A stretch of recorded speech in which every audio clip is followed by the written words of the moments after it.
बिस्मिल्लाहिर्रहमानिर्रहीम। शहबाज हुकूमत की एक इनफरादी किस्म की पॉलिसी सामने आई है।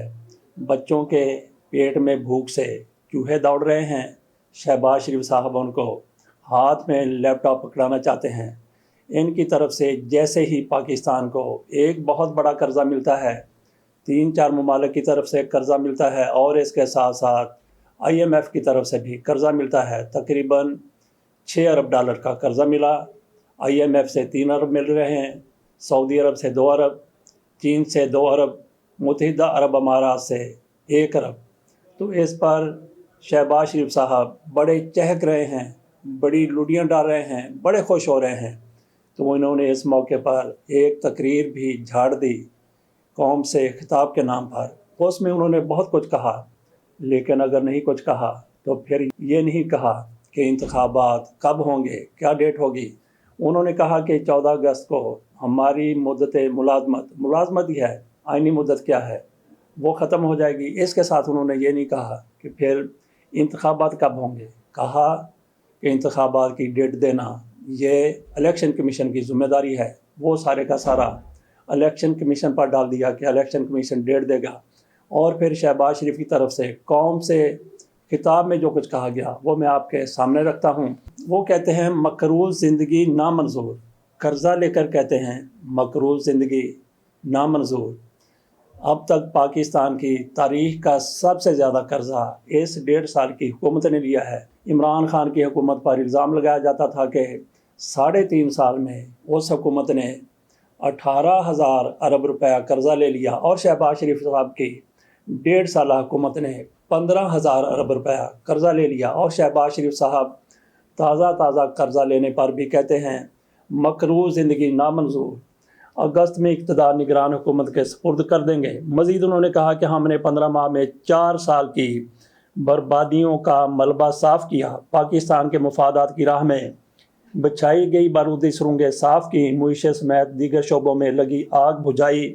हमने अपने वोट बैंक की फ़िक्र नहीं की, स्टेट बैंक के ज़खायर में इजाफे की फ़िक्र की। हम मुल्क की मुईशत की बहाली और कुछ लोग उसे नाकाम बनाने में मसरूफ़ थे। अब वक्त आ गया है हमें अपने पैरों पर खड़ा होना है। नौजवान नस्ल हमारा मुस्तकबिल है। आइंदा हुकूमत मिली तो 50 लाख लैपटॉप तकसीम करूँगा। शहबाज शरीफ साहब कहते हैं कि अगर आइंदा हुकूमत मिली तो 50 लाख लैपटॉप तकसीम किए जाएंगे उन बच्चों में जिन बच्चों के और उनके वालिदैन के पेट में भूख से चूहे दौड़ते हैं। और क्यों? इनकी पॉलिसियों की वजह से। बहरहाल शहबाज शरीफ साहब इस खुशफहमी में मुब्तला है कि आइंदा भी उनको हुकूमत मिल सकती है। और उनको फिर जो 6-7 अरब डॉलर का कर्ज़ा मिला है, क्या आवाम तक उसके समरात पहुँचेंगे? इनकी तरफ से जैसे ही कर्ज़ा मिला लुटियाँ डाले जाने लगी, खुशियाँ मनाई जाने लगी, लेकिन आवाम को रिलीफ देने की नीयत इनकी नज़र नहीं आती। अगर ये नेक नीयत होते तो फौरी तौर पर पेट्रोल की कीमत कम कर देते। पेट्रोल की कीमत जैसे ये कम करते, हर चीज़ के निरख कम होने शुरू हो जाते, किराए कम हो जाते, महंगाई कम हो जाती। लेकिन इनकी नीयत में चूँकि फतूर है, वो पैसे कहाँ जाएंगे अल्लाह बेहतर जानता है। लेकिन अगर वो नहीं लगेंगे तो आवाम की फलाह व बहबूद पर नहीं लगेंगे। शहबाज शरीफ साहब ने जो कौम से खिताब किया वो आपके सामने रखा। इसके जवाब में PTI की तरफ से क्या कहा गया? बाकी सारी पार्टियाँ इनके साथ हैं, उनकी तरफ से तो जय जयकार की जानी थी, उनकी तरफ से तो इसको सराहा जाना था। लेकिन PTI की तरफ से कहा गया कठपुतली वज़ीर आज़म का कौम से खिताब झूठ फरेब का मजमुआ है। उन्होंने शहबाज शरीफ साहब के एक एक बात का जवाब देने की कोशिश की है कि किस तरह शहबाज शरीफ ने इस मुल्क को तबाही के दहाने पर पहुंचा दिया। तो PTI की तरफ से शहबाज शरीफ को पहली मरतबा शायद कठपुतली वज़ीर आज़म कहा गया है। इससे पहले भी शायद कहा जाता हो, लेकिन जिस तरह उन्होंने तकरीर की है उसके रद्द-ए-अमल में तहरीक इंसाफ की तरफ से एक बार उनको फिर कठपुतली कह दिया गया है। शहबाज शरीफ साहब किसकी कठपुतली हैं? यही लोग इमरान खान को कठपुतली कहते थे, यही लोग इमरान खान को सिलेक्टेड कहते थे। अब इनकी तरफ से कभी ऐसा नहीं कहा गया और इन हुक्मरानों को वही कुछ सुनना पड़ रहा है जो ये तहरीक इंसाफ के बारे में, इमरान खान के बारे में कहते थे। निगरान वज़ीर आज़म की तलाश जारी है। कोई उसका नाम ले रहा है, कोई इसका नाम ले रहा है, कोई अपना नाम दे रहा है, कोई अपने दोस्तों का नाम दे रहा है। तो इस हवाले से एक और नाम भी सामने आया है, वो नाम है उमर फारूक ज़हूर का کیونکہ ان میں وہ تمام خواص پائے جاتے ہیں، وہ ساری خوبیاں پائی جاتی ہیں جو ایک پاکستان کے میرٹ پر آنے والے نگران وزیر اعظم میں ہونی چاہیے، جیسے کہ شہباز شریف میں تھی۔ ایسا ہی سارا کچھ عمر فاروق ظہور کے اندر بھی پایا جاتا ہے۔ اس پر پاکستان کے اندر مقدمات ہیں، اس پر پاکستان سے باہر مقدمات ہیں، اس پر فراڈ کے مقدمات ہیں، اس پر اپنی بیوی سے دھوکہ دہی کا بھی مقدمہ ہے۔ صوفیہ مرزا جو پاکستان میں ایک ماڈل تھی، صوفیہ مرزا کے ساتھ انہوں نے لو میرج کی، 2 بچیاں ہوئیں تو ان کو لے کر کچھ عرصے کے بعد یہ دبئی چلے گئے۔ وہ کس طریقے سے وہاں پہنچایا گیا، سمگل کر کے پہنچایا گیا، کسی خاتون کو ہائر کیا گیا، اس کے بارے میں بتایا گیا کہ یہ ان 2 بچوں کی ماں ہے، سارا کچھ جعلی۔ صوفیہ مرزا عدالتوں میں دھکے کھا رہی ہیں، ان کو پھر عدالت کی طرف سے کل کیا ریلیف ملا ہے؟ ان کی درخواست عدالت کی طرف سے کئی سال کے بعد خارج کر دی گئی ہے کہ بچے میرے حوالے کیے جائیں۔ گویا فیصلہ عمر فاروق کے حق میں آ گیا، جس طریقے سے شہباز شریف کے حق میں فیصلہ آ رہا ہے، ان کے خاندان کے لوگوں کے حق میں فیصلہ آ رہا ہے، اسی طرح سے عمر فاروق ظہور کے حق میں بھی فیصلہ آ گیا۔ اور عمر فاروق ظہور میرٹ پر اس لیے بھی پورا اترتا ہے نگران وزیر اعظم کے لیے کہ یہ عمران خان کا دل و جان سے دشمن ہے، اور یہی وہ صاحب ہیں جن کی طرف سے کہا گیا کہ دبئی میں میں نے عمران خان سے وہ گھڑی خریدی تھی جو توشہ خانہ کے حوالے سے عمران خان کے لیے ایک مصیبت بنی ہوئی ہے۔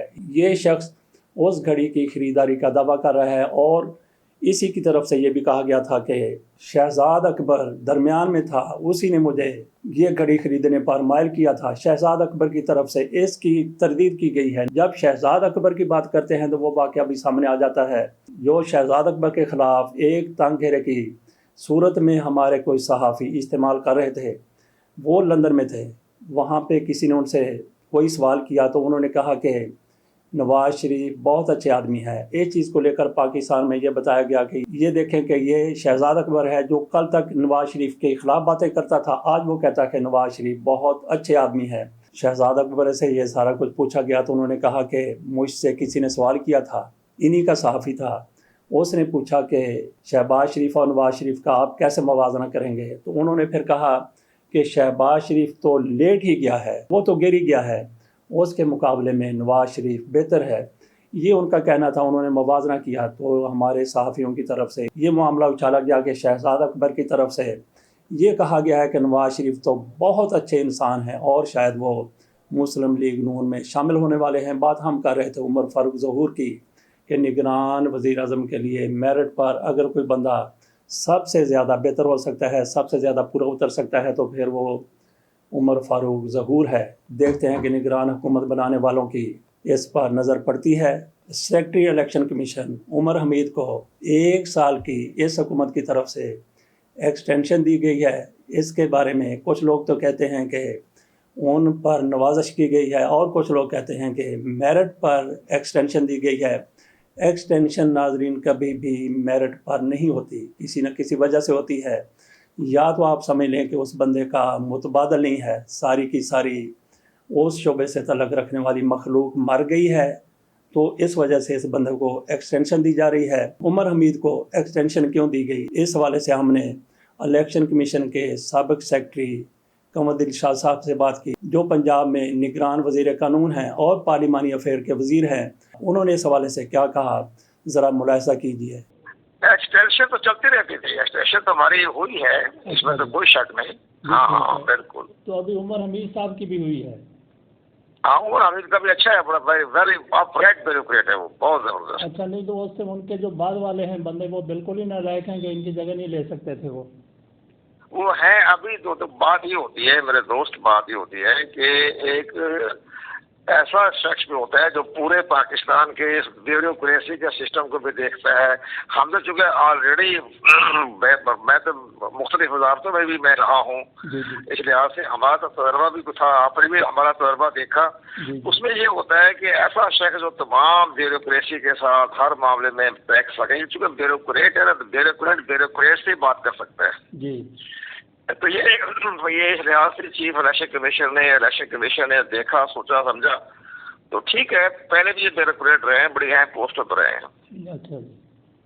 हाँ नहीं अच्छे है, कोई बात नहीं, चलता रहता है, वहाँ पर तो वो तो मामला होता रहता है। अच्छा, मैं सर ये पूछ रहा था कि इनके जो बाद आने वाले हैं उनका ये तो नहीं समझा जाता कि हक तलफी हो गई उनकी? नहीं नहीं, अच्छा उनको सारे जो उनकी जब देखो जी, वो एक इलेक्शन ऑफिसर भर्ती हुए 16 ग्रेड में और तरक्की करते करते करते करते कि 20 तक पहुंच गए हैं, जी तो भी अल्लाह की नेमत है कि उनकी सलाहियतों को देखते हुए 20 तक पहुंच गए। जी जी और इलेक्शन कमीशन का तो हमेशा सेक्रेटरी बाहर ब्यूरोक्रेसी से आना चाहिए, बाकी वो संभाल नहीं सकता। ये मैं बताऊँ, मेरे दोस्त आप, मेरे अच्छा, बहुत अच्छा। पुराने दोस्त हैं तो मैं बताता हूँ, ये ब्यूरोक्रेसी जो होती है ना, ये बड़े एहसास कंट्री की मसला होती है। अच्छा जी तो हमारी भी एक सेक्रेटरी, जब मैं भी जो उस टाइम ज्वाइन सेक्रेटरी था, तो हमारे एक सेक्रेटरी होते थे, वो तेरा रैंकर था, नीचे से ऊपर गया था, 20-21 बन के सेक्रेटरी बना दिया। तो जो कहीं फोन करता था ना किसी सेक्रेटरी फाइनेंस को, या और जगह देशवार काम होता है, या डिप्टी कमिश्नर या कमिश्नर को, तो वो उसका पीएस पूछता था कि जी वो उसका वो जिससे वो बात करना चाहता था, या ये पूछा किस ग्रुप का है ये आदमी, कॉमन ग्रुप का है, किस ग्रुप का है, जी जी। तो वो कहता जी ये तो रैंकर है ना सर, मैं बात नहीं करता। अच्छा जी, ठीक है। अरे हम जो मेरे को तो हमें से सवाल वो नहीं कर सकता था, गरीब होता ठीक है, और जी, मिनिस्ट्री जी। इन्फॉर्मेशन से भी आए हैं, जी वो तो हम तो ग्रुप के थे, ब्यूरोक्रेट से कॉमन ग्रुप के थे। जी तो जी ये बड़ा फर्क पड़ता था, ये बहुत ही फर्क पड़ता है मेरे दोस्त, ये जी, बहुत जी। फर्क पड़ता है। ये हमारे अब भी जो पंजाब सर्विस के लोग हैं उनको डीएमजी ग्रुप की लिफ्ट नहीं कराते। जी ठीक है। आपको पता है ना, लाहौर में मैं तो खुद पिछले गवर्नमेंट का हिस्सा हूँ, मेरे पास वजारत कानून पार्लिमानी अफेयर्स है, जी तो जी मैंने देखा है, मैं 5-6 महीने से ये केयर टेकर गवर्नमेंट का मैं हिस्सा हूँ, तो मैं देखा हूँ ये Punjab public service, Punjab service के जो हमारे ब्यूरोक्रेट है उनको लिफ्ट नहीं कराते हमारे जी, डीएमजी जी। वाले। जी। तो मैं तो डांटता रहता यार, कमाल यार, ये भी तुम्हारे ग्रुप के ही हैं। तो नहीं जी सर, ये तो जी, जी। पंजाब सर्विस के हैं, हाँ शराब जी। तुम कुछ आसमान उतरे हो, मैंने कहा जी जी तो ये तो ज्यादा काबिल है, मैंने कही। जी जी। अच्छा सर, अभी हाँ, अभी इत्तेफाक से आपने बात कर दी कि आप माशाल्लाह हुकूमत का हिस्सा हैं, तो निगरान सेटअप मरकज में तो आना ही है ना, पंजाब में यही चलेगा, केपीके में भी यही ये चलेगा? चलेगा, ये चलेगा, आइन में लिखा हुआ है ना, जी जी ये लिखा हुआ है, ठीक है। आइन में लिखा हुआ है, आइन में लिखा हुआ है कि केयर टेकर गवर्नमेंट इलेक्शन करवाएगी। ये सारा कुछ कमर दिलशाद साहब की तरफ से कहा गया है। आगे फिर नाजरीन आप खुद अंदाज़ा कर लीजिए कि उमर हमीद साहब की एक्सटेंशन क्यों हुई, क्या उन पर नवाजिश है या वो आज की इलेक्शन कमीशन की ज़रूरत है। इजाज़त दीजिए, अल्लाह हाफ़िज़।